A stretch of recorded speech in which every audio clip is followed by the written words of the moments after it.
ថ្ងៃនេះខ្ញុំរនឹកម្ហូបអីអត់ឃើញខ្ញុំក៏នឹកឃើញតាំងធ្វើទឹកស៊ុបមួយឆ្នាំងទៅកូនឯក៏ចូលចិត្តញ៉ាំនួយញ៉ាំអីអញ្ចឹងក៏ធ្វើតែទឹកស៊ុបទៅញ៉ាំបានទាំងអស់គ្នាតែម្ដងខ្ញុំធ្វើទឹកស៊ុបឆ្អិនរួចរាល់ខ្ញុំក៏សួរប្តីខ្ញុំថាញ៉ាំអត់ខ្ញុំស្រស់មីស្រអីឲ្យញ៉ាំគាត់ថាគាត់អត់ញ៉ាំទេដល់តែពេលគាត់ឃើញខ្ញុំញ៉ាំក៏សួរខ្ញុំឆ្ងាញ់អត់ខ្ញុំប្រាប់គាត់ថាឆ្ងាញ់គាត់ថាអញ្ចឹងគាត់ញ៉ាំដែរចាសួស្តីបងប្អូនចាមុននឹងខ្ញុំទៅធ្វើទឹកស៊ុបធ្វើអីខ្ញុំចាប់ផ្ដើមស្ងោរនួយនឹងសិនស្ងោរនួយនឹងឆ្អិនខ្ញុំក៏ចាក់ចេញទៅរួចហើយខ្ញុំចាប់ផ្ដើមមកស្រោះជើងជ្រូកនឹងវិញម្ដងស្រោះស្អាតខ្ញុំលាងវាស្អាតម្សាទៀតទៅរួចខ្ញុំដាំទឹកថ្មីដើម្បីយើងធ្វើទឹកស៊ុបនឹងពុះខ្ញុំក៏ដាក់បកាយឺហឺហើយនឹងដើមជីវ៉ាន់ស៊ុយនឹងចូលទៅរួចខ្ញុំក៏ចាក់ជើងជ្រូកនឹងចូលទៅតែម្ដងខ្ញុំមកងំមកស្ទុះខ្ញុំក៏ដាក់ការ៉ុតហើយនឹងខ្ទឹមបារាំងនឹងចូលទៅខ្ញុំអត់ភ្លេចទេគឺស្រង់ពពុះនឹងចេញបើយើងអត់ស្រង់ពពុះនឹងទេធ្វើទឹកស៊ុបយើងល្អអញ្ចឹងយើងអាសាស្រង់ទឹកស៊ុបទាំងទៅធ្វើទឹកស៊ុបយើងថ្លាទៀតផងមកសាច់នឹងទុនល្អល្មមហើយខ្ញុំក៏ដាក់គ្រឿងទេសចូលទៅគ្រឿងទេសខ្ញុំប្រើម្សៅស៊ុបស្ករស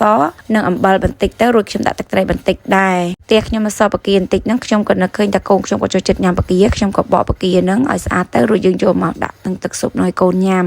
ចាថ្ងៃនេះខ្ញុំធ្វើទឹកស៊ុបនេះគឺថាគ្មានកម្រងអីត្រូវធ្វើទុកមុនអីទេនឹកឃើញភ្លាមគឺថាធ្វើភ្លាមតែម្ដងហើយនៅផ្ទះហ្នឹងគ្មានសណ្ដែកបដគ្មានអីទេមានតែស្ពៃក្តោបអញ្ចឹងខ្ញុំយកស្ពៃក្តោបហ្នឹងមកជំនួសជាបន្លែតែម្ដងខ្ញុំហាន់ស្ពៃក្តោបហ្នឹងទៅសៃស្អាងល្មមទៅយើងយកវាមកញ៉ាំជាមួយមីឬក៏ជាមួយនុយអញ្ចឹងទៅធ្វើទឹកស៊ុបឆ្អិនភ្លាមខ្ញុំស្រោះនុយឲ្យដួសឲ្យកូនពៅខ្ញុំញ៉ាំមុនព្រោះកូនពៅខ្ញុំគាត់ឃ្លានហើយខ្ញុំដួសឲ្យកូនពៅរួចរាល់អស់ហើយខ្ញុំក៏សួរប្តីហើយនឹងកូនស្រីខ្ញុំបងហ្នឹងថាចង់ញ៉ាំមីឬក៏ញ៉ាំនុយប្តីខ្ញុំនេះឆ្លើយថាអត់ញ៉ាំទេកូនស្រីខ្ញុំក៏គាត់ឆ្លើយថាគាត់មិនទាន់ញ៉ាំអញ្ចឹងក៏ខ្ញុំប្រាប់គាត់ពីរនាក់ថាអញ្ចឹងខ្ញុំញ៉ាំមុនហើយក៏ប្រាប់ខ្ញុំថាឲ្យញ៉ាំមុនទៅខ្ញុំក៏មកធ្វើស្រោះញ៉ាំមុនពួកគាត់ទៅកំពុងតែញ៉ាំប្តីខ្ញុំឲ្យកូនខ្ញុំគាត់មកសួរថាឆ្ងាញ់អត់ខ្ញុំក៏ឆ្លើយថាឆ្ងាញ់ពួកគាត់ឮតែឆ្ងាញ់គាត់ថាគាត់ញ៉ាំដែរចាហើយខ្ញុំក៏ប្រាប់ពួកគាត់ថាអញ្ចឹងចាំមួយផ្លែទៅចាំខ្ញុំញ៉ាំរួចចាំខ្ញុំទៅធ្វើឲ្យញ៉ាំកូនស្រីខ្ញុំអត់បងហ្នឹងក៏គាត់ចូលចិត្តញ៉ាំនុយណាស់ឲ្យតែថាខ្ញុំធ្វើទឹកស៊ុបអញ្ចឹងគាត់ទីញ៉ាំតែនុយទេចាបើប្តីខ្ញុំវិញមិនដែរញ៉ាំទេនុយ